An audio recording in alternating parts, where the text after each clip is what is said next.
ध्रुव के पास वापस आने के बाद बहुत काम था।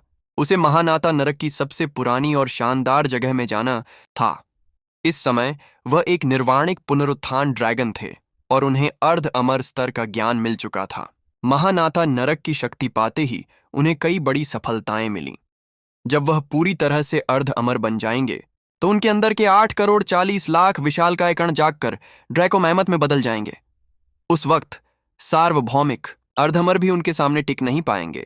टाइटन सम्राट एकेडमी में सार्वभौमिक अर्धअमर या तो बड़े राजा या फिर एलिसियन बच्चे कहलाते थे, जो सबसे ऊंची श्रेणी के योद्धा थे। एकेडमी में पहले साल के योद्धा जैसे सामान्य और कुलीन वर्ग के लोग निचले स्तर के माने जाते थे। इनसे ऊपर कुलीन योद्धा थे, जिन्हें पर्वतीय, समुद्री, सांसारिक और स्वर्गीय वर्गों में बांटा गया था।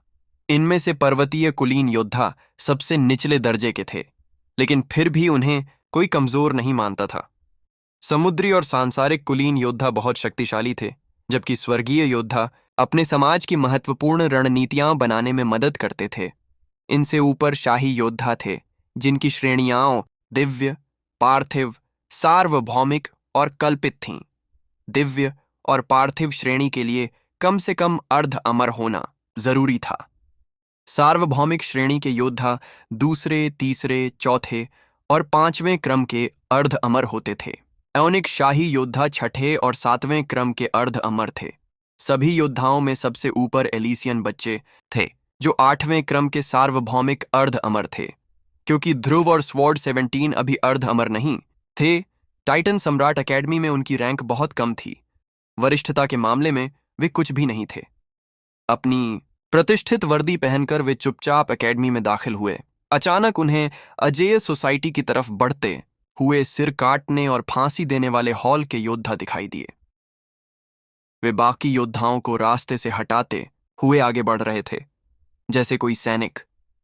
ये देखकर कई सामान्य और कुलीन योद्धा डरकर रास्ता छोड़ रहे थे। ध्रुव और स्वॉर्ड 17 भी उन्हीं सामान्य योद्धाओं में से थे। स्वॉर्ड 17 ने तिरस्कार से कहा, कुछ बड़े योद्धा साधना से बाहर आ रहे हैं, क्या उन्हें इतना तमाशा करने की जरूरत है? चलो चलते हैं। हमारी रैंक भले ही कम हो, पर इस तमाशे से हमारा कोई लेना देना नहीं है। लेकिन जैसे ही वे आगे बढ़े, उन्होंने देखा कि अजेय सोसाइटी का रास्ता पहाड़ी कुलीन योद्धाओं के एक बड़े समूह ने रोक रखा है। ये योद्धा 3 से 5 के छोटे छोटे समूहों में थे और किसी को भी पास नहीं आने दे रहे थे। अगर कोई हिम्मत करता तो उसे शाप दिया जाता या उस पर ऊर्जा कलाओं से हमला किया जाता। तभी एक अज्ञात जगह से आवाज आई। हेगेमॉन सोसाइटी के 17 कल्पित राजसी योद्धा, जो 3000 साल से साधना में थे, 7 दिनों में प्रकट होंगे। उस दौरान हेगेमॉन सोसाइटी के 1,50,000 किलोमीटर का इलाका राक्षसों के हमले से बचाने के लिए बंद रहेगा। सभी योद्धा अपने घरों में रहें। इस ज्येष्ठ राजा के आदेश का पालन करें, नहीं तो हम परेशानी पैदा करने वालों को मार देंगे। यह सुनकर स्वॉर्ड 17 गुस्से से बोला, क्या 7 दिनों के लिए लॉकडाउन? ध्रुव ने उन कुलीन योद्धाओं को ऐसे देखा जैसे वे दुनिया के मालिक हों और पूछा, ये क्या हो रहा है? वे अजेय समाज को 7 दिनों के लिए बंद क्यों करना चाहते हैं? क्या वे मरने को तैयार हैं? स्वॉर्ड 17 सीधे उन योद्धाओं की तरफ गया और बोला, पसंद हो या ना हो, हम जा रहे हैं। कौन हमें रोकने की हिम्मत करता है? ध्रुव भी उसके साथ था। टाइटन सम्राट एकेडमी में अनगिनत इमारतें और संरचनाएं थीं, जिन्हें जादुई मंत्रों से मजबूत किया गया था। यह बताना मुश्किल था कि एकेडमी कितने लाखों किलोमीटर में फैली थी। इसमें कई तरह के आयाम समाये हुए थे। इसकी सड़कें सैकड़ों किलोमीटर तक थीं और दोनों तरफ महल और गलियारे थे। यह किसी अमर दुनिया जैसा लगता था। लेकिन हेगेमॉन सोसाइटी ने हजारों किलोमीटर की सड़कों को बंद कर दिया था। जब 3 पहाड़ी कुलीन योद्धाओं ने ध्रुव और स्वॉर्ड 17 को अपनी तरफ आते देखा तो वे उनके रास्ते में आ गए। उनमें से एक चिल्लाया, तुम्हारी इतनी हिम्मत, तुम छोटे योद्धा कौन हो? हम एक बड़े समारोह के लिए जगह बंद कर रहे हैं। यहां सिर्फ वही लोग परेशानी खड़ी कर सकते हैं जो मरने को तैयार हैं। ये योद्धा 8वें या 9वें दर्जे के महान ड्रैगन थे और लगभग अर्ध अमर बन चुके थे। वे ध्रुव और स्वॉर्ड 17 को तिरस्कार से देख रहे थे। एक 9वें दर्जे के कुलीन योद्धा ने हंसते हुए कहा, घुटनों पर गिरकर माफी मांगो और यहां से चले जाओ। यहां आकर तुम मौत को दावत दे रहे हो। बिना ध्रुव और स्वॉर्ड 17 के जवाब का इंतजार किए उसने अपनी आस्तीन लहराई और एक तूफान खड़ा कर दिया जिसमें तलवारें और कुल्हाड़ियां थीं। यह एक दिव्य स्तरीय ऊर्जा कला थी, तूफानी आकाश की शक्ति। स्वॉर्ड 17 ने अपनी तलवार की ऊर्जा से तूफान को चीरते हुए कहा, मेरे रास्ते से हट जाओ। बाहर से वह 8वें दर्जे का महान ड्रैगन लगता था, लेकिन वह दूसरे दर्जे के अर्ध अमर को भी मार सकता था। उसकी तलवार ने उस योद्धा को 2 टुकड़ों में काट दिया। वह योद्धा चीखने लगा और उसके शरीर के 2 हिस्से फिर से जुड़ने लगे। लेकिन स्वॉर्ड 17 की तलवार आम तलवार नहीं थी। वह इतनी तेज थी कि अमर प्राणियों को भी नुकसान पहुंचा सकती थी। इससे पहले कि दोनों हिस्से जुड़ पाते, आग की लपटें उठीं और उस योद्धा को राख में बदल दिया। एक प्रसिद्ध कुलीन योद्धा को स्वॉर्ड 17 ने सबके सामने मार डाला। बाकी 2 योद्धा डर गए और मदद के लिए चिल्लाने लगे, तुम्हारी यहां किसी को मारने की हिम्मत कैसे हुई? घात लगाकर हमला, इन्हें सजा मिलनी चाहिए। सिर काटने और फांसी देने वाले हॉल को बुलाओ। 2 छोटे योद्धाओं ने एक महान योद्धा की हत्या की है, यह बहुत निंदनीय है। स्वॉर्ड 17 ने जवाब दिया, हमें सजा दोगे? मुझे देखना है कौन हिम्मत करता है। हम अजेय समाज से हैं। मैं 17वां शिष्य। और यह 18वां। तुम हमारे रास्ते में आने की हिम्मत कैसे कर सकते हो? तुम हमें सजा देना चाहते हो? बहुत अच्छा, हम सिर काटने और फांसी देने वाले हॉल का अजेय समाज में इंतजार करेंगे। मुझे देखना है कौन हमें सजा देने की हिम्मत करता है। फिर उसने ध्रुव से कहा, चलो चलते हैं। वे अजेय सोसाइटी की तरफ बढ़ गए।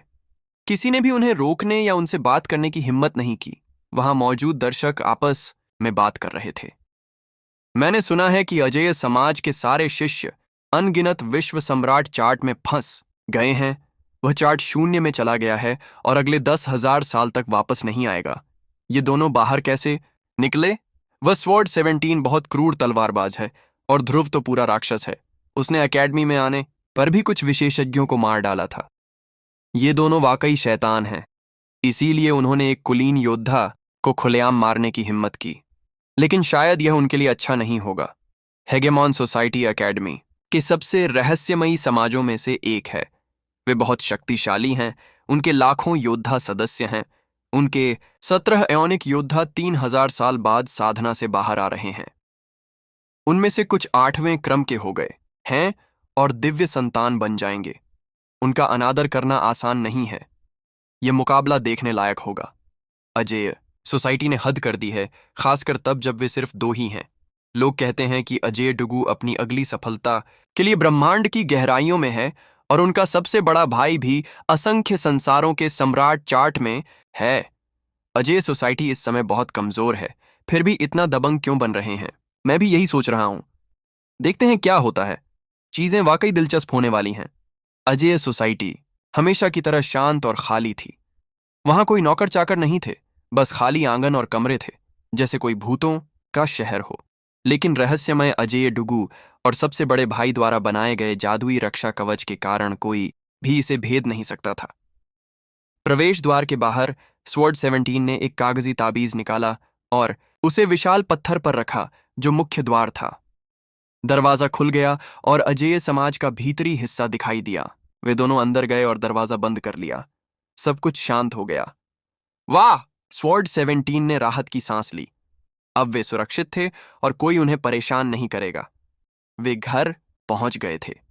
अब हम बिना किसी रोक टोक के अपनी साधना पर ध्यान दे सकते हैं। उत्सुकतावश ध्रुव ने अजेय सोसाइटी के जादू को देखने के लिए हाथ बढ़ाया और यह देखकर हैरान रह गया कि वे कितने शक्तिशाली थे। जिस तरह से वे चलते और काम करते थे वह बहुत ही रहस्यमयी था और वे साफ तौर पर बहुत घातक थे। उनके पास जाते ही मन में भूतों की चीखें और देवताओं का विलाप गूंजने लगता था। कोई भी ऐसी संरचनाओं को चुनौती देने की हिम्मत नहीं करता। टाइटन सम्राट एकेडमी के सभी समाजों के पास सुरक्षा के लिए मंत्र संरचनाएं थीं जो उनके मुख्यालयों को अभेद्य किलों जैसा बनाती थीं। एकेडमी एक तरह से एक साम्राज्य जैसा था, जहां समाज सामंती शहर थे जिन्हें प्रतिद्वंद्वियों से लड़ने और यहां तक कि उन्हें मारने का भी अधिकार था। अब जब वह वास्तव में अजेय समाज के अंदर था, ध्रुव सुरक्षित महसूस कर रहा था। उससे भी ज्यादा सुरक्षित जितना वह आर्शी सम्राट महाद्वीप में वापस आने पर महसूस करता था। वहां 5वें, 6ठे, सातवें और यहां तक कि 8वें क्रम के अर्धअमर भी महाद्वीप की सुरक्षा को भेदने से पहले ही मर जाते थे। आखिर उसकी मां वहां सब कुछ देखने के लिए मौजूद थी। हालांकि यहां अजेय समाज में 9वें क्रम के अर्धअमर भी सुरक्षा को भेद नहीं पाएंगे। कष्टों को चुनौती देने और साधना पर काम करने के लिए इससे अधिक सुरक्षित स्थान कोई नहीं हो सकता। यह अजेय डुगु का अड्डा था। आखिरकार हम साधना पर ध्यान केंद्रित कर सकते हैं, ध्रुव ने कहा।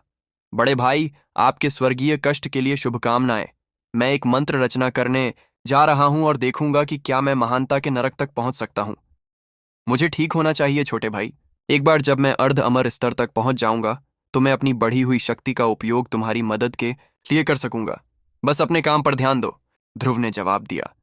मैं यहाँ की मंत्र रचनाओं से इतना परिचित हूं कि मैं उनकी शक्ति का इस्तेमाल अपनी मदद के लिए कर सकता हूं। मुझे बिना किसी परेशानी के विमानों से अपनी यात्रा पूरी करनी चाहिए। ध्रुव बहुत लंबे समय से अजेय समाज का सदस्य नहीं था, लेकिन उसके बड़े दूसरे भाई ने उसे पहले ही सभी मंत्र रचनाओं के बारे में समझा दिया था, जिसमें टेलीपोर्टेशन पोर्टल भी शामिल थे। यहां तक कि एक शून्य भेदी अमर रचना भी थी, जिसे अंतरतलीय यात्रा के लिए डिजाइन किया गया था। अगर वह एक उच्च स्तरीय अर्ध अमर, जैसे कि एक सार्वभौमिक अर्ध अमर बन सकता था, तो एक और संरचना थी जिसका उपयोग करके वह जब चाहे अजेय समाज में वापस लौट सकता था। यह रेट्रो समनिंग गॉड फॉर्मेशन था, जिसे अजेय डुगु ने एक अमर दुनिया की वर्जित तकनीक के माध्यम से बनाया था। ठीक है छोटे भाई, मुझे पता है कि तुम्हारी क्षमताएं मेरी क्षमताओं से कहीं ज्यादा हैं। मैं काम पर लग जाऊंगा। हर काम के लिए शुभकामनाएं। यह कहते हुए स्वॉर्ड 17 एक विशेष संरचना में प्रवेश कर गया। पालथी मारकर बैठ गया और उसे सक्रिय कर दिया। वह संरचना अपनी एक छोटी दुनिया बना सकती थी जो बाहरी शक्तियों से जुड़ सकती थी, जिनमें ऊपर की अमर दुनियाएं भी शामिल थीं। यह अजेय डुगु द्वारा निर्मित एक और अमर संरचना थी जिसे नॉफिरमेंट सोअरिंग क्लाउड्स संरचना कहा जाता था। यह उन शिष्यों के लिए एकदम सही विकल्प था जिन्हें कष्टों का सामना करना था। जिस तरह से यह स्वर्गीय कष्टों की प्राण शक्ति को अवशोषित करता था, उससे उन्हें सफलतापूर्वक पार करना बहुत आसान हो जाता था, और इसके परिणाम स्वरूप बाद में एक अधिक स्थिर साधना आधार भी प्राप्त होता था। अजेय सोसाइटी के पास सभी प्रकार की अनोखी और शक्तिशाली संरचनाएं थीं, जो इस बात का प्रमाण थी कि अजेय डुगु कितना अविश्वसनीय था। जैसे ही स्वॉर्ड 17 शांत हुआ, गरज के साथ बिजली कड़कने लगी और कृपाण, तलवारें, भाले, लाठियां, कुल्हाड़ियां, बर्छी, हुक और त्रिशूल जैसे हथियार उस पर टूट पड़े। शुरू में तो लगा कि अब वह मारा जाएगा, लेकिन फिर उसने गहरी सांस ली, कष्ट को अपने अंदर समेटा और खुद को शांत किया।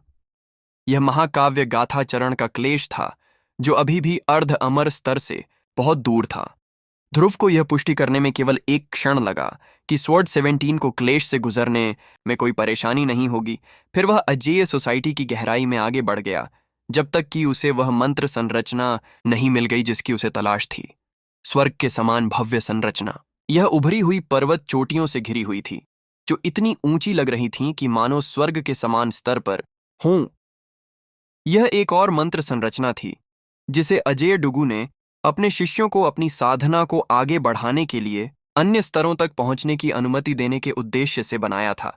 यदि इसे अर्ध अमर द्वारा अपनी सीमा तक शक्ति प्रदान की जाए तो यह किसी को अपेक्षाकृत निम्न स्तर के नरक, जैसे कि यूफोरिया के नरक में भेज सकता है, जिससे शिष्य को प्रशिक्षण के लिए राक्षस शैतानों का शिकार करने, उनकी नवजात दिव्यता को विकसित करने या शैतान कोर की खोज करने की अनुमति मिलती है। दुर्भाग्यवश यह महानाता के नरक जैसे शक्तिशाली स्थानों की यात्रा के लिए उपयुक्त नहीं था। हालांकि ध्रुव पूरी तैयारी के साथ आया था। जैसे ही उसने स्वर्ग के समान भव्य संरचना में कदम रखा, उसने हाथ बढ़ाया और आर्शी सम्राट महाद्वीप में अपने अमर क्लोन से जुड़ गया। खोलो! तुरंत ही संरचना ने एक अंतरिक्ष समय वर्महोल खोल दिया। गॉड लीजन पैराडाइज में पहुंचकर उसने ग्रैंड सम्राट रिचलश की शारीरिक रूप से मृत लाश को पकड़ा और उसे वर्महोल में फेंक दिया। एक क्षण बाद वह शव योरवाइल्ड्स ग्रहमंडल और आर्शी सम्राट महाद्वीप में प्रकट हुआ।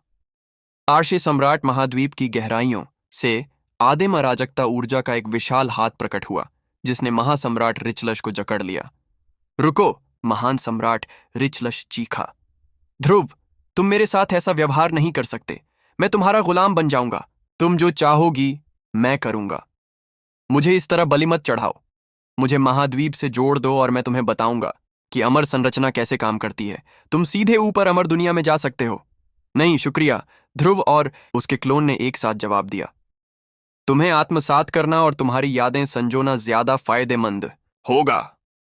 बिना किसी देरी के उसने ग्रैंड सम्राट रिचलश को नष्ट कर दिया और उसे महाद्वीप की गहराई में दफना दिया। गड़गड़ाहट। तुरंत ही महाद्वीप और उसका सार फिर से बदलने लगा। आरशी प्रकाश भीतर से फूट पड़ा और एक प्राचीन देवता में बदल गया, जो धैर्यपूर्वक पहरा देने और सभी भूमियों की रक्षा करने के लिए तैयार था। अचानक महाद्वीप के भीतर एक प्राचीन अमर संरचना सक्रिय हो गई। तो बिल्कुल वैसा ही हुआ जैसा उसने कहा था। वहां सचमुच एक अमर रचना छिपी है। खैर, राजा लांघिया, लगता है अब अगला नंबर आपका है। गड़गड़ाहट। राजा लांघिया की लाश उड़कर आरशी सम्राट महाद्वीप में प्रवेश कर गई। फिर भी नाटकीय परिवर्तन हुए। आखिरकार ध्रुव ने योर वाइल्ड्स के हृदय के कई टुकड़े एकत्र कर लिए थे और अब उसके पास उनका उपयोग करने के लिए आवश्यक शक्ति थी।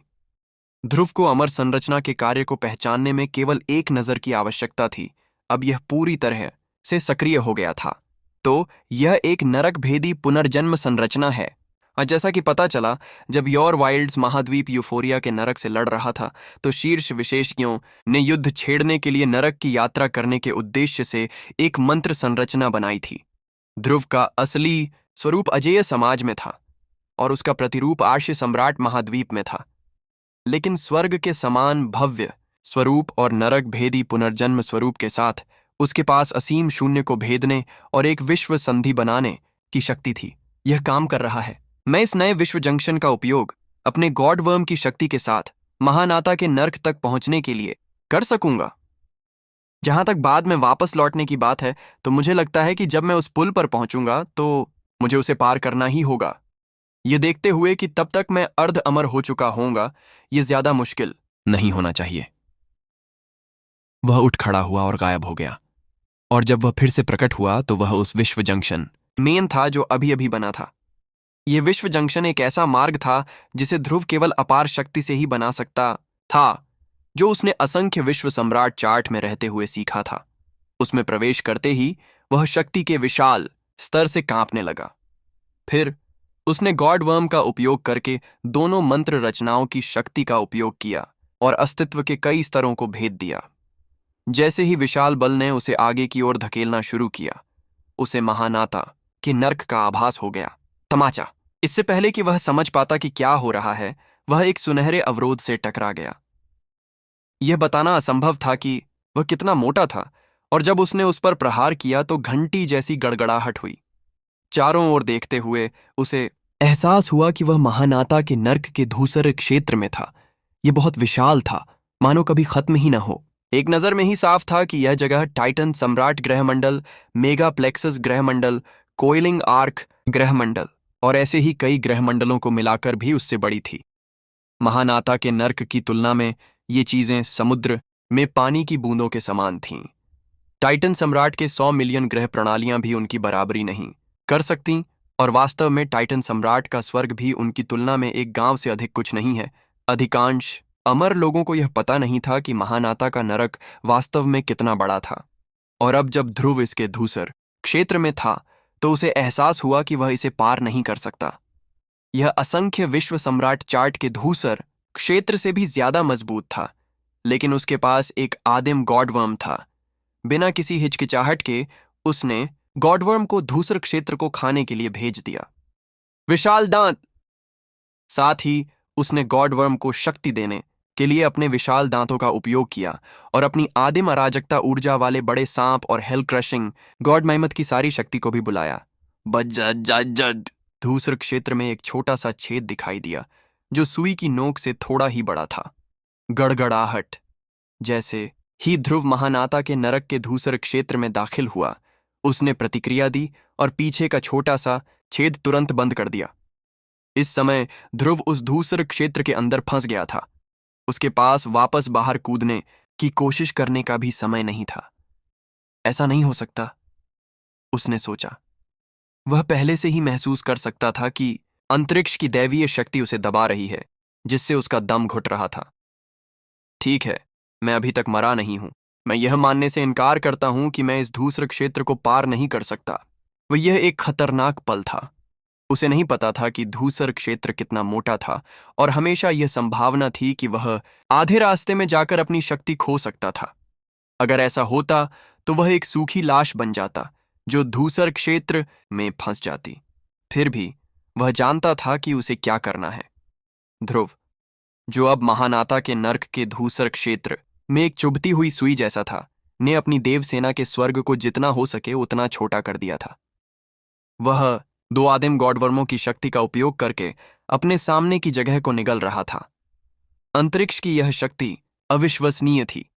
यहां तक कि गॉडवर्मों को भी यहां की गहरी सुनहरी शैतानी ऊर्जा बहुत मुश्किल लगी, और इसमें ध्रुव की मदद से उसकी नर्क की अग्नि क्रूसिबल भी शामिल थी। शुक्र है कि उसके ऊर्जा सागर में मौजूद 9 अमर दानव प्रधान विशालकाय दांतों ने उसे सच्ची ऊर्जा का एक अटूट स्रोत प्रदान किया। यह काम बहुत थकाने वाला था। ध्रुव जल्द ही गहरे अंधेरे में डूब गया, लेकिन वह पहले से ही थक चुका था। हर गुजरता पल उसे जिंदगी और मौत के बीच की लड़ाई जैसा लग रहा था। उससे भी बुरा तो उस पर पड़ रहा दबाव था। उसकी गणना के अनुसार इस स्थिति में छठे क्रम का एक प्रधान अर्ध अमर भी मर चुका होता और धूसर स्थान उसे निगल जाता। केवल एक ही चीज उसे आगे बढ़ने में मदद कर रही थी, वह थी नर्क कुचलने वाले गॉड मैमथ की शक्ति। हालांकि वह प्रगति कर रहा था, और कुछ मायनों में यह फायदेमंद भी था, क्योंकि उसकी सच्ची ऊर्जा में अविश्वसनीय रूप से सुधार हो रहा था और उसकी नवजात दिव्यता और भी मजबूत हो रही थी। साथ ही इस तथ्य ने कि उसकी नवजात दिव्यता इस नरक में विराजमान थी, यह सुनिश्चित कर दिया था कि उसके खिलाफ लगाए जा रहे निष्कासन बल अन्य साधकों की तुलना में कम थे। दिन बीतते गए। ध्रुव ने खुद को थोड़ा और बड़ा होने दिया, और गॉडवर्म पहले से कहीं ज्यादा तेजी से काम करने लगे। फिर भी धूसर स्थान पहले से कम मुश्किल नहीं था। ध्रुव को ऐसा महसूस हो रहा था जैसे वह एक नश्वर इंसान है जो एक बार में मुट्ठी भर मिट्टी खोदकर पहाड़ को हिलाने की कोशिश कर रहा है। गड़गड़ाहट! अचानक धूसर स्थान में हलचल हुई, जिससे शैतानी ऊर्जा की धाराएं देवसेना के स्वर्ग में घुस गईं। जैसे ही शैतानी ऊर्जा उनके अंदर प्रवेश करती, उनके गॉड वर्मों ने तीखी चीखें निकालीं, जिससे उनकी सतह पर शल्कों की लहरें उठ गईं, मानो वे शैतानी होने वाले हों। अनंत स्वर्गीय आर्या, धन्य हो! गॉड वर्मों के चारों ओर प्रभामंडल उभर आए, जिससे शैतानी ऊर्जा बाहर निकल गई। इस बीच ध्रुव ने अपना नारकीय देवता भाला बुलाया और खुद ही धूसर स्थान में खुदाई शुरू कर दी। हाँफते हुए उसने कुछ रक्त गॉडवर्म में भेजा और साथ ही 9 विशालकाय दांतों से शक्ति प्राप्त की। वह बहुत खुशकिस्मत था कि उसके पास वो विशालकाय दांत थे। उनके बिना वह इतनी दूर तक कभी नहीं पहुंच पाता। आखिरकार वे मरे हुए डेमोलिशरों के अवशेष थे। विशालकाय दांत कंपन करने लगे और उसके विशालकाय कण ऐसे हिलने लगे मानो उन्हें एक और सफलता मिल जाए। पलक झपकते ही ध्रुव और भी तेजी से धूसर स्थान को भेदने लगा। साथ ही उनका नवजात दिव्यता चिन्ह भी मजबूत होता हुआ प्रतीत हुआ। उसने नारकीय देवता के भाले को धूसर स्थान में भोंक दिया, उसे आदिम नारकीय देवताओं की इच्छा से सहारा दिया। धूसर स्थान ढह गया, और इससे पहले कि वह संभल पाता, वह और भी गहराई में चला गया। धीरे धीरे वह प्रगति कर रहा था। देवसेना के स्वर्ग का आरशी प्रकाश गहरे सुनहरे रंग में रंगा हुआ था, लेकिन ऐसा लग रहा था कि वह उसे और शुद्ध कर रहा है। ध्रुव ने ऊपर देखा और उसे लगा जैसे स्वर्ग के सभी लोग उसे स्वीकृति भरी नजरों से देख रहे हों। दरअसल उसका एकमात्र ईश्वर का रक्त और भी मजबूत होता जा रहा था। ऐसा लग रहा था मानो नरक की गहराई में होने के कारण ऊपर देखना और स्वर्ग के हॉल की आरशी प्रकाश को देखना आसान हो गया हो। विज! उसने अंधेरे सुनहरे भूरे स्थान को खोदने के लिए एक ईश्वर के हाथ को उन्मुक्त कर दिया, और जैसे ही वह आगे बढ़ा, उसने जो खोदा था वह तुरंत उसके पीछे भर गया। महानता असीम है, उसने सोचा। अचानक उसे और भी ज्यादा एहसास हुआ कि महानता के नर्क की आधारभूत संरचना कितनी शानदार और भव्य है। ऐसा लग रहा था मानो वह देवताओं की सेना की शक्ति को टक्कर दे सके। यह स्पष्ट रूप से एक ऐसा स्थान था जो देवताओं के खिलाफ लड़ाई के एक महान दांव से विकसित हुआ था। ध्रुव जानता था कि ब्रह्मांड के अरबों स्तरों और अनंत लोकों में महान दांव जादुई नियमों का प्रतिनिधित्व करते हैं। जहां तक देवताओं की सेना का सवाल है, वे सभी महान दांव से ऊपर थे और चाहें तो प्राकृतिक नियमों को भी नष्ट कर सकते थे। उन्होंने सब कुछ रचा था उन महान दांव और जादुई नियमों सहित। हालांकि बनने के बाद महान दांव और जादुई नियमों ने देवताओं की सीमाओं को तोड़कर नरकों का निर्माण किया। यहीं से शैतानों का उदय हुआ, जिन्होंने देवताओं की सेना का विरोध किया। उनका दावा था कि वे संतुलन की तलाश में थे। एक अर्थ में नरक ही वह था जिसने स्वतंत्रता को जन्म दिया। अचानक ध्रुव को यह महान दांव समझ में आ गया। गड़गड़ाहट, उसकी आर्षी अग्नि और अधिक शुद्ध हो गई और वास्तव में देवसेना स्वर्ग की गहराई में यह वास्तव में एक मानव आकृति में बदल गई, जो लंबे पंखों से युक्त थी और आग से घिरी हुई थी। उसकी आर्षी अग्नि ने एक अग्निमय देवदूत उत्पन्न किया था। नरक की अग्नि की क्रूसिबल फिर प्रकट हुई और उसमें से अग्नि देवदूतों से भरी लपटें निकलने लगीं, जो धूसर क्षेत्र को पिघलाने लगीं, मानो वह चर्बी हो। ध्रुव अब और भी बेहतर प्रगति कर रहा था। बहुत बढ़िया। मुझे लगता है कि यह मेरे द्वारा अब तक किए गए सबसे कठिन कार्यों में से एक है। हालांकि यह अच्छा प्रशिक्षण है। इस प्रशिक्षण के बाद मैं 9 विशालकाय दांतों को पूरी तरह से अवशोषित कर सकूंगा और अपने भीतर के सभी 80 करोड़ 40 लाख कणों को जागृत कर सकूंगा। शायद मैं उन्हें प्रोटोमैमथ स्तर तक भी धकेल दूंगा। उस समय सार्वभौमिक अर्धमर भी मेरा मुकाबला नहीं कर पाएंगे। ध्रुव महानाथा के नर्क में सुरक्षित पहुंच रहा था, लेकिन यह कितना मुश्किल था, यह देखते हुए इसकी कल्पना ही की जा सकती है कि क्या कोई और भी यही कोशिश करता। यहां तक कि एक अमर भी शायद असफल हो जाता। जैसे जैसे गॉड वर्म नरक को चलने वाले गॉड मैमथ की असली ऊर्जा से प्रेरित होकर धूसर क्षेत्र को खा रहे थे, वे और भी मजबूत होते जा रहे थे। तीसरे चरण में जो कमजोर था, वह उसी तरह की तेज रोशनी से चमकने लगा जैसा ध्रुव ने गॉडवर्म के घोंसले में देखा था। कुछ ही देर में वह चौथे चरण में पहुंच गया। जहां तक 7वें चरण की मां गॉडवर्म की बात है, वह भी अधिक शक्तिशाली हो गई। कुल मिलाकर ध्रुव एक ऐसे बाघ की तरह था जिसके पंख उग आए थे और अब वह पहले से कहीं ज्यादा तेजी से धूसर क्षेत्र से गुजर रहा था। इस समय तक कई महीने बीत चुके थे और ध्रुव को अंदाजा हो गया था कि उसके सामने बचा धूसर क्षेत्र बहुत कम रह गया था। ये जानते हुए वह पहले से कहीं ज्यादा तेजी से आगे बढ़ा। गड़गड़ाहट! अचानक धूसर स्थान टूट गया और वह खुले में उड़ गया और स्वयं को गहरे सुनहरे रंग की भूमि में पाया। जमीन अविश्वसनीय रूप से मजबूत थी और उस पर पैर रखने से एक मधुर गूंज उठती थी। ध्रुव ने सांस ली और पुष्टि की कि उसके आसपास की हर चीज गहरी सुनहरी शैतानी ऊर्जा थी, ऐसी ऊर्जा जो दुष्ट शैतानों के लिए बेहद उपयोगी होगी। महानता का नर्क यही है। मैं वापस आ गया हूं। उनके देवसेना के स्वर्ग में एक द्वितीय श्रेणी का अर्ध अमर राक्षस था, जिसने अचानक चारों ओर देखा, पहले उत्तेजना में, फिर भय में। ध्रुव ने असंख्य विश्व सम्राट चार्ट में इस राक्षसी प्राणी को पकड़ लिया था और उसे आर्शी सम्राट महाद्वीप के रक्षक के रूप में इस्तेमाल करने का इरादा रखता था।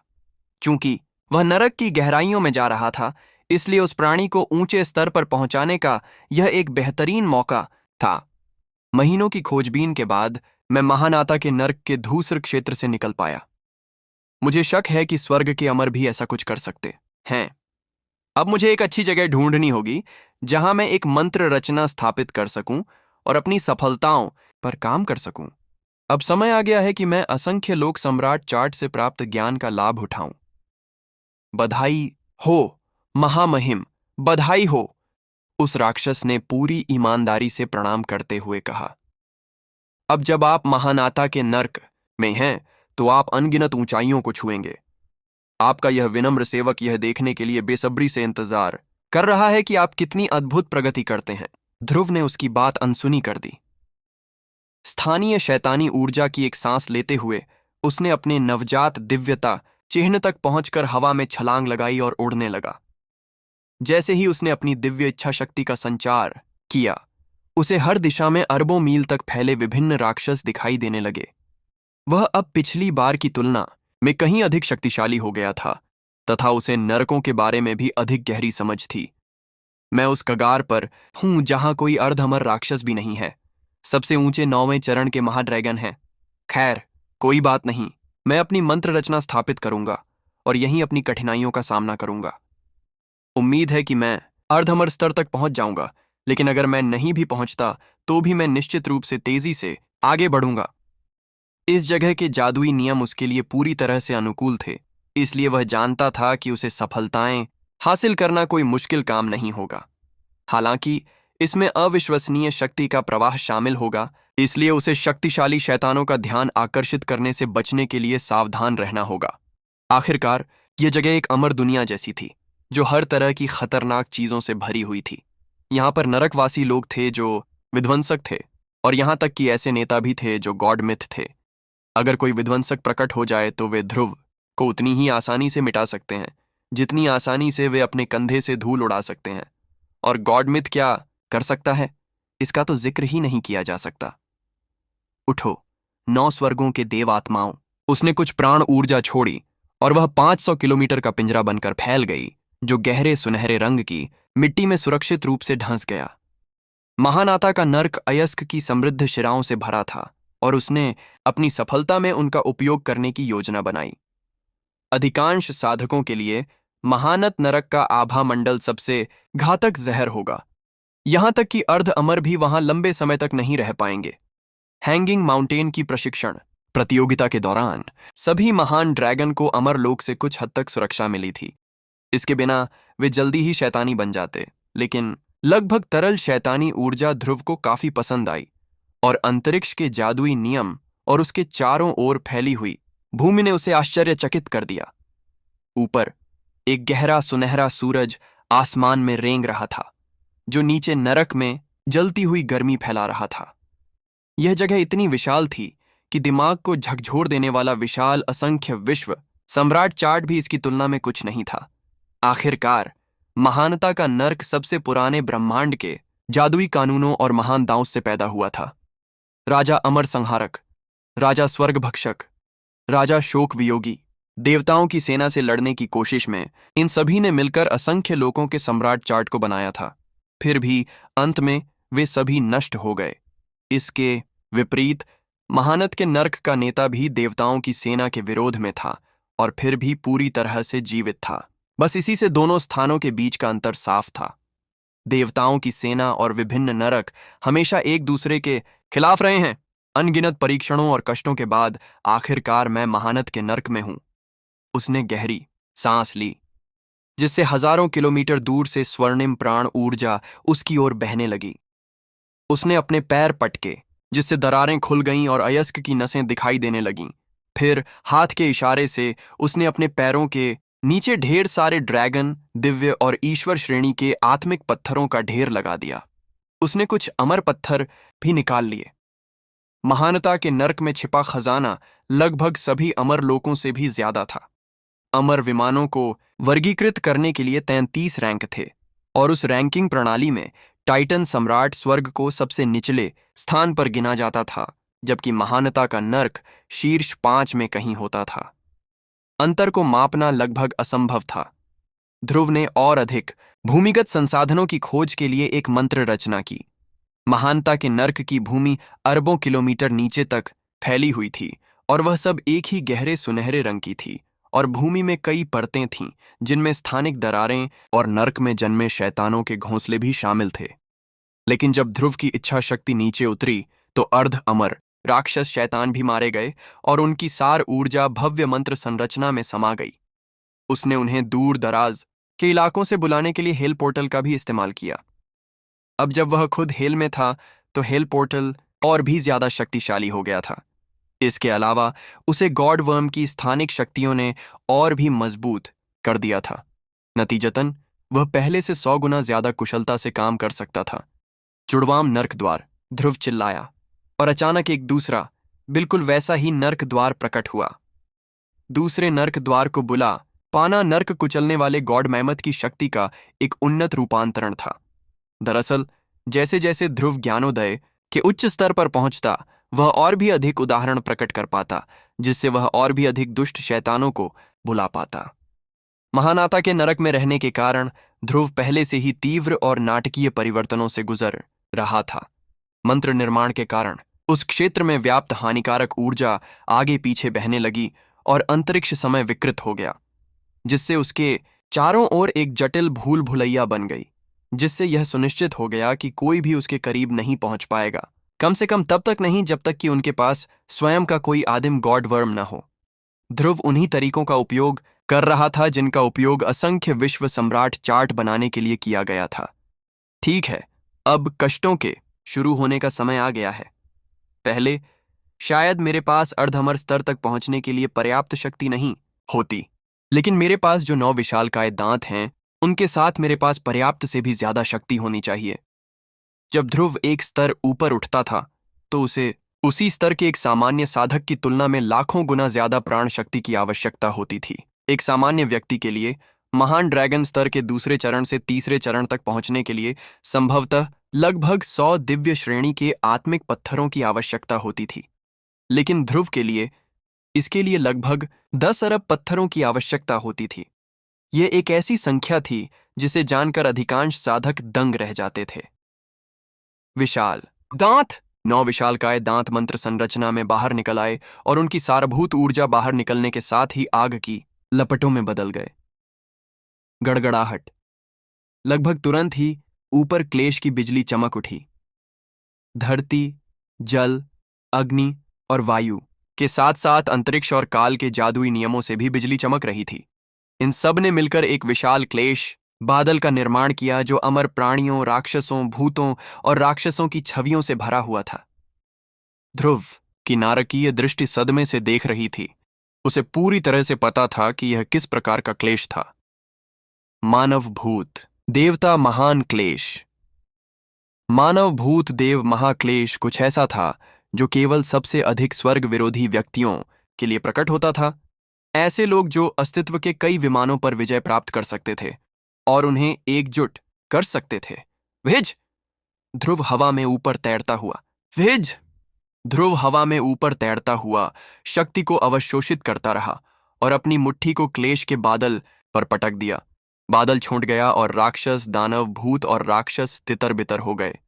कुछ ही क्षणों बाद क्लेश की शक्ति आर्शी प्रकाश की एक धारा में बदल गई, जो उस पर उतरते ही जोर से गड़गड़ाने लगी। अनंत रेत के समान दीर्घायु, धूल के समान हृदय। अचानक स्वर्गीय विपत्ति की शक्ति ने ध्रुव को भौतिक रूप से विस्फोटित कर दिया और वह एक तारामंडल में बदल गया, जो परिक्रमा करते तारों से भरा हुआ था, जिनकी संख्या समुद्र तट की रेत जितनी थी। उनमें से प्रत्येक तारा एक कण की तरह था, जिसमें एक प्राचीन महाविशाल शक्ति भरी हुई थी। चटक, खड़खड़ाहट। पलक झपकते ही ध्रुव तीसरे चरण में पहुंच गया, जिससे वह एक शाश्वत रेत ड्रैगन बन गया। वह जानता था कि अपने शरीर को धूल भरी रेत में कैसे बदला जाए, जो तारों की गहराई से चमक सके। सफलता की प्रक्रिया पानी पीने जितनी आसान थी, हालांकि यह सरलता शक्ति में वृद्धि को झुठला रही थी। कष्ट की शक्ति से प्रेरित होकर कण उसके भीतर पागलों की तरह जागने लगे। कुछ ही क्षणों में वह 3 करोड़ विशालकाय स्तर तक पहुंच गया। ऐसा लग रहा था मानो वह आदिम अराजकता में वापस चला गया हो, जहां वह अनगिनत जीवित प्राणियों को आदेश देकर अनगिनत ग्रह मंडलों पर विजय प्राप्त कर सकता था। जागृत 3 करोड़ कणों में से 1 करोड़ ड्रैकोमैमोथ थे, जबकि बाकी 2 करोड़ विशालकाय स्तर पर ही थे। पहले से ही उसकी शक्ति का स्तर एक साधारण अर्ध अमर के समान था। जैसे जैसे उसकी सच्ची ऊर्जा उसके भीतर उमड़ती गई, उसका एक ईश्वर का रक्त मजबूत होता गया और उसे पूरा यकीन हो गया कि वह अपने माथे में ईश्वर सेना की मुहर में खुशी का स्पंदन महसूस कर सकता है। बिना किसी हिचकिचाहट के वह सच्चे वास्तविक कदम की ओर बढ़ता गया। इस चरण में अपनी सारी भ्रामक सच्ची ऊर्जा को लेकर उसे किसी सच्ची और वास्तविक चीज में बदलना शामिल था। अगर ध्रुव इसमें सफल हो जाता तो उसकी ऊर्जा कलाओं को तुरंत एक महत्वपूर्ण बढ़ावा मिलता। सच्चा वास्तविक चरण महान ड्रैगन्स के लिए बहुत महत्वपूर्ण था। एक बार जब वे वहां पहुंच जाते तो उनकी ऊर्जा कलाएं इतनी शक्तिशाली हो जाती कि निचले स्तर के महान ड्रैगन्स की सेनाएं भी उनके लिए खतरा नहीं बन पाती। ठीक है, चौथे चरण का समय आ गया है। मुझे पहले से कहीं ज्यादा ऊर्जा की जरूरत है, लेकिन शुक्र है कि इसमें कोई समस्या नहीं होनी चाहिए। और एक बार जब मैं आगे बढ़ जाऊंगा तो मेरा नरकीय देवता भाला, नरक अग्नि क्रूसिबल, नरक द्वार और यहां तक कि मेरा शाश्वत स्वर्गीय आर्या भी तेजी से आगे बढ़ेगा। गड़गड़ाहट! एक और विशाल संकट खड़ा हो गया। यह उस अनंत रेत चरण से 10 गुना बड़ा था। इस संकट के भीतर कुछ ऐसा था जो अमर, शैतान, दानव और भूत प्रेतों की याद दिलाता था, पर फिर भी वह इनमें से कुछ भी नहीं था। दीप्तिमान राजा का स्वर्गीय क्लेश। वह राक्षस जो कुछ देख रहा था उसे इतना हैरान रह गया कि लगभग बेहोश हो गया। दीप्तिमान राजा का स्वर्गीय क्लेश एक पौराणिक प्रकार का क्लेश था जिसका वर्णन कुछ प्राचीन ताओवादी ग्रंथों में मिलता है। हालांकि इससे किसी के जीवित बचने का कोई लिखित इतिहास नहीं है। यह उन लोगों के खिलाफ भेजा जाता था जो ऊपर के स्वर्ग को चुनौती देते थे और कहा जाता था कि यह किसी को भी धूल में बदल सकता है। तुरंत शून्य ठोस होने लगा। एक तेजस्वी राजा प्रकट हुआ जिसके हाथ ऐसे थे जो दुनियाओं को कुचलकर नष्ट कर सकते थे। आश्चर्यजनक रूप से उसके प्रत्येक हाथ में 9 उंगलियां थीं और वे चमकते प्रभामंडलों से घिरे थे। वे आदिम देव कौशल थे जिनमें दुर्बलता का प्रकाश, विनाश का प्रकाश और भी बहुत कुछ शामिल था। इस स्वर्गीय क्लेश में आदिम ईश्वरीय कौशल निहित थे। वाह, अद्भुत! हवा में उछलते हुए ध्रुव ने अनंत स्वर्गीय अर्या गाना शुरू किया और प्रभामंडल ढहा गया। फिर चौंक कर उसने प्रकाश के परिणाम स्वरूप उत्पन्न होने वाले अंशों को निगलना शुरू कर दिया। पलक झपकते ही ध्रुव एक आदिम अराजकता वाले वृद्ध सांप की तरह हो गया जो सारे स्वर्ग और पृथ्वी को निगल जाना चाहता था। दीप्तिमान राजा का दिव्य कष्ट अत्यंत दुष्ट और क्रूर लग रहा था, फिर भी उसने उसे एक ही निवाले में निगल लिया। फिर जैसे ही उससे उत्पन्न शक्ति का प्रवाह उसके भीतर प्रवाहित हुआ, वह रूपांतरित होने लगा। अब उसकी ऊर्जा अत्यंत प्राचीन आभाओं से भर गई थी। उसी समय दोनों नर्क द्वार टूटने और फिर से बनने लगे और जिन हड्डियों ने उन्हें बनाया था वे किसी नई चीज में बदल गईं। अब वे ताजे खून से सने पत्थर जैसे लग रहे थे। अब वह चौथे चरण में था जो उसे एक सच्चा ड्रैगन बनाता था। ध्रुव का साधना आधार पल पल ऊंचा होता जा रहा था और कोई भी भयंकर स्वर्गीय विपत्ति उसे जरा भी परेशान नहीं कर रही थी। जैसे ही वह सच्चे वास्तविक चरण पर पहुंचा, एक और 100 मिलियन विशालकाय कण जाग उठे। 9 विशालकाय दांतों की शक्ति लगभग तरल थी जो ध्रुव में प्रवाहित हो रही थी, जिससे वह विध्वंसक स्तर के दानव अमर ड्रेकोमैमथ से उत्पन्न शक्ति से भर गया। 400 मिलियन विशालकाय, जल्दी से आओ! ध्रुव ने हाथ हिलाकर भारी मात्रा में सुनहरी मिट्टी खोदी। आम तौर पर महानता का नर्क इतना मजबूत और टिकाऊ था कि 8वीं या 9वीं सीढ़ी के महान ड्रैगन भी उसे नहीं काट सकते थे, लेकिन ध्रुव के लिए वह तोफू जितना लचीला था और वह उसे अपने कंधे से धूल झाड़ने जितना आसानी से खोद सकता था। पंजे वाले ड्रैगन जैसी दिखने वाली भूमिगत अयस्क की विशाल शिराएं ऊपर खींची गईं और अमर ऊर्जा पनपी। बेशक ज्यादातर साधकों के लिए इसे शैतानी ऊर्जा ही माना जाएगा। उसने जो अयस्क शिराएं खोदीं उनमें से एक में आग लग गई, जिससे शक्ति उत्पन्न हुई और मंत्र निर्माण को बल मिला और विशालकाय दांतों को तोड़ने में मदद मिली। परिणाम स्वरूप ध्रुव की साधना में और तेजी आई। अचानक उसके नर्क के द्वार रक्त के सागर से फूट पड़े, मानो उन्हें धोकर शुद्ध कर रहे हों, और अंततः वे वास्तविक मांस और रक्त से बने द्वार बन गए जिनसे देवताओं की सेना की आभा फैल रही थी। साथ ही उनकी सतहें मोहरों के निशानों, अनगिनत जटिल डिजाइनों, छवियों और लिखित शिलालेखों से ढक गईं, जिससे वे सबसे पवित्र द्वार बन गए।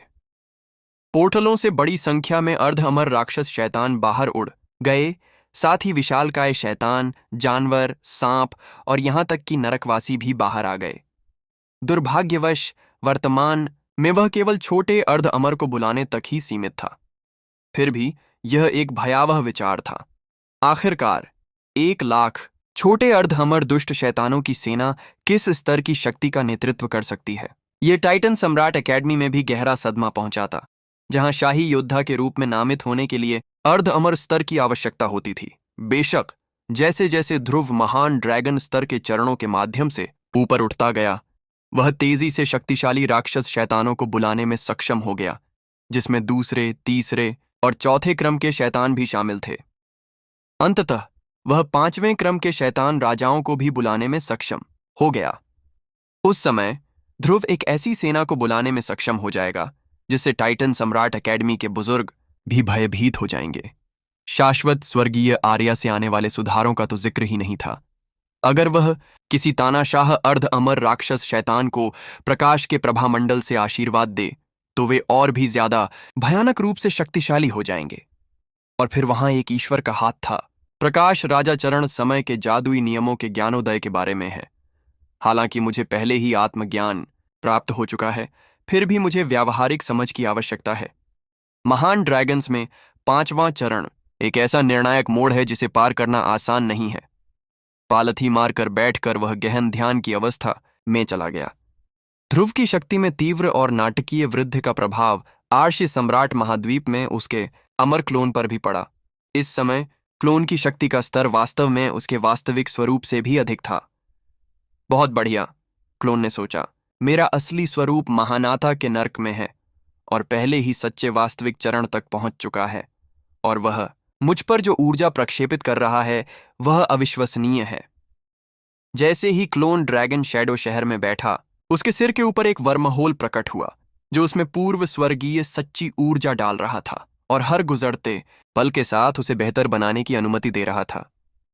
क्लोन नर्क कुचलने वाले गॉड मैमथ की शक्ति को विकसित नहीं कर सका, लेकिन वह जेड सम्राट प्रोफाउंड वेल्कन एक्साल्टेड सेलेस्टियल गॉड दाव पर काम कर रहा था। इस प्रकार उसके सच्चे स्व से महत्वपूर्ण ऊर्जा उसे और अधिक ऊपर धकेल रही थी। असली आत्मा ही क्लोन की शक्ति का स्रोत थी, इसलिए जैसे जैसे असली आत्मा विकसित होती गई, क्लोन भी विकसित होता गया। बेशक अगर असली आत्मा मर गई तो क्लोन भी मर जाएगा। हाल के दिनों में आर्य सम्राट महाद्वीप में नाटकीय रूप से सुधार हुआ है। इसने क्वेकडॉन महाद्वीप को अनगिनत देव शैतानों और प्रधान अर्ध अमर प्राणियों के शवों के साथ और 100 से ज्यादा पूजनीय अर्ध अमर प्राणियों को भी अपने में समाहित कर लिया था, और इसमें अमर वस्तुओं और आत्मा रत्नों का जिक्र नहीं था। अब तक यह पुराने समृद्ध महाद्वीप के स्तर से लाखों गुना ऊपर था। वहां पैदा हुए बच्चे 9वें चरण के ऊर्जा मास्टर के रूप में शुरू हुए और यहां तक कि न्यूनतम प्रशिक्षण के साथ वे जीवन ग्रहण स्तर तक पहुंच सकते थे। जादुई कानून। अचानक शक्ति की एक और धारा अमर क्लोन में प्रवेश कर गई और उसे ज्ञान के अनेक नए पहलू प्राप्त हुए। अपना हाथ लहराते हुए उसने हवा में सच्ची ऊर्जा की अनगिनत धाराएं छोड़ीं, जो राशि सम्राट महाद्वीप के धूसर स्थान में प्रवेश कर गईं और उसमें जेड की धारियां प्रकट हो गईं। जैसे जैसे जेड की धारियां फैलती गईं और आपस में जुड़ती गईं, पूरा ड्रैगन शैडो महाद्वीप एक ऐसे ग्रह में परिवर्तित हो गया जो स्वयं जेड से बना हुआ प्रतीत होता था। हर तरह से परिपूर्ण, संपूर्ण और परिपूर्ण। यहां क्या हो रहा है? हिमेश ने अचानक आंखें खोलते हुए कहा। ऐसा क्यों लग रहा है कि यहां ड्रैगन शैडो महाद्वीप में अंतरिक्ष के जादुई नियम अचानक और मजबूत हो गए हैं? वे पहले जैसे कमजोर नहीं रहे। वह अकेला नहीं था। अन्य शीर्ष विशेषज्ञों जैसे भूत सम्राट यम, चांसलर सनमून, अरमान, देवांकर, हिलियम और अन्य सभी की प्रतिक्रिया एक जैसी थी। ध्रुव के सभी शपथबद्ध भाई बहन अब महान ड्रैगन थे और वे जादुई नियमों को बदलते हुए जेड की जंजीरों की तरह फैलते हुए अंतरिक्ष को स्थिर और अधिक सुरक्षित बनाते हुए महसूस कर सकते थे। आम तौर पर अंतरिक्ष में दरारों को चीरकर उसमें से गुजरने के लिए तीसरे पौराणिक परिवर्तन, अंतरिक्ष शून्य परिवर्तन तक पहुंचने की आवश्यकता होती थी। समृद्ध महाद्वीप में हमेशा से ऐसा ही होता रहा है, लेकिन अब ध्रुव के क्लोन द्वारा विकसित जेड प्रकार की ऊर्जा कला अंतरिक्ष को और भी कठिन बना रही थी। इस बिंदु पर तीसरा परिवर्तन निश्चित रूप से अंतरिक्ष को भेदने की दहलीज नहीं होगा। वास्तव में यिन यांग या व्यक्तिगत क्षेत्र के दिग्गज भी ऐसा नहीं कर पाएंगे। ज्यादा से ज्यादा वे उड़ ही पाएंगे। विमान जितना शक्तिशाली होता, उसका स्थान उतना ही मजबूत होता और उसे भेदना उतना ही कठिन होता। माना जाता है कि अमर लोकों में महान ड्रैगन्स के लिए भी टेलीपोर्टेशन करना असंभव था। केवल अर्ध अमर ही इसमें सफल होने के लिए संघर्ष कर सकते थे। वाह, हिमेश ने कहा। अंतरिक्ष के अधिक स्थिर होने के साथ महाद्वीप का उत्थान अंततः एक उच्च स्तर पर पहुंच गया है। ध्रुव चाहता है कि यह स्थान एक साधना स्थल बने, एक ऐसा स्थान जो पुराने क्वेकडॉन महाद्वीप से कहीं बेहतर हो। मैंने कभी नहीं सोचा था कि मैं वह दिन देख पाऊंगा जब यह जगह एक ग्रह बन जाएगी, चांसलर सन मून ने उत्साह से कहा।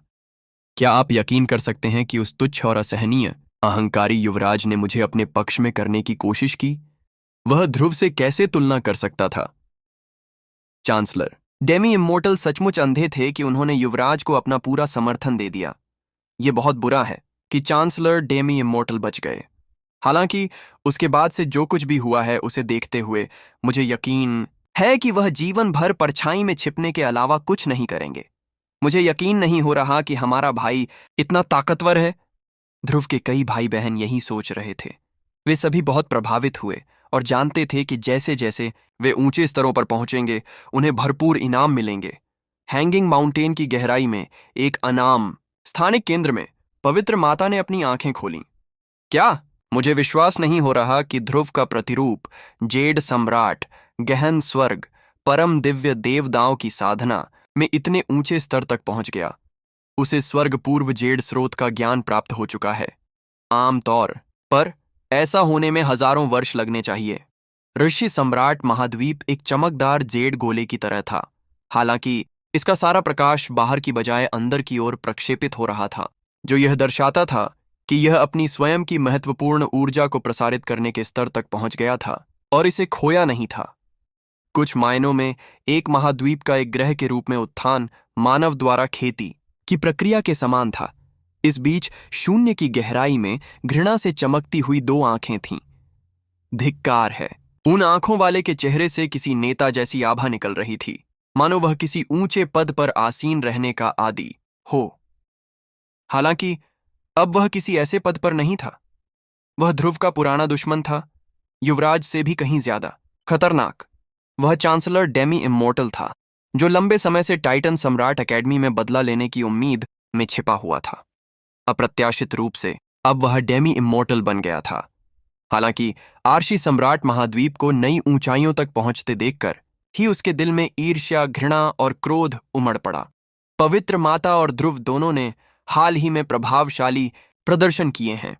उन्होंने नॉर्थ स्टार बेड़े को मिटा दिया और यहां तक कि क्वेकडॉन महाद्वीप को भी नष्ट कर दिया। उन्होंने क्वेकडॉन कैथेड्रल की पवित्र बेटी को भी खत्म कर दिया। मैं उनमें से किसी की भी मदद नहीं कर सका। चांसलर के चेहरे पर दर्द का निशान था। जाहिर है उसके मन में पवित्र बेटी के लिए सचमुच भावनाएं थीं।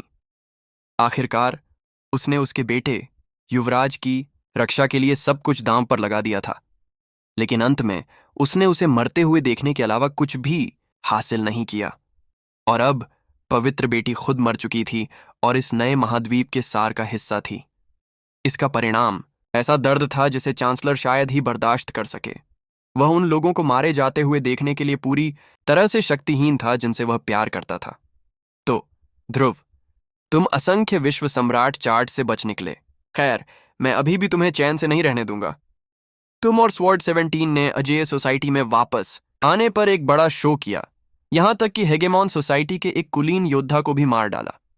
ये मेरे लिए तुम्हारे लिए अंतहीन परेशानी पैदा करने के लिए पर्याप्त से अधिक होना चाहिए। अब बहुत से लोग हैं जो अजेय सोसाइटी से नफरत करते हैं। तुम्हारे अंत के दिन आ गए हैं। अपनी आस्तीन लहराते हुए वह जाने के लिए मुड़ा।